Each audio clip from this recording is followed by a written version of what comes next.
কি রাগ করলা? আপনি তো কিছুই বললেন না, রাগ করার কি আছে? রাগ না করলে একটা কথা বলতাম, তোমরা যে আমটা খাচ্ছ এটা গফুর চাচার বাগানে চুরি করা আম। কি সত্য না মিথ্যা? সত্য।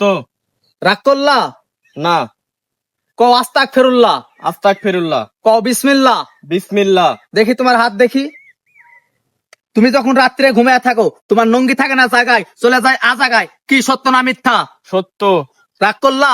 না। কও আস্তাক ফেরুল্লাহ। আস্তাক ফিরুল্লাহ। রাস্তা দিয়ে যখন মেয়েরা স্কুলে যায় তখন তুমি মেয়েদের পিছন পিছন ঘুরো, কিন্তু কোনো মেয়ে তোমাকে পাত্তা দেয় না। কি সত্য না মিথ্যা? সত্য। রাগ করলা? না। কও আস্তাক ফেরুল্লাহ। আস্তাক ফিরুল্লাহ। কও বিসমিল্লাহ। বিসমিল্লাহ। তুমি খুব সরল সাদা মানুষ বাবা। তোমার বন্ধুরা এসে যদি তোমার কাছ থেকে 5 টাকা চায় তুমি দাও 500 টাকা বার করে। কি সত্য না মিথ্যা? সত্য। এখন যদি আমি দুপুরের খাবারের জন্য তোমার কাছ থেকে 500 টাকা চাই তুমি কি দিবা না বাবা? হ্যাঁ। কিন্তু আমি নেব না, তোমাকে পরীক্ষা করলাম। কি রাগ করলা? না। কিন্তু আমি 500 টাকা না তোমার কাছ থেকে 5000 টাকা চাই তুমি কি দিবা না বাবা? না।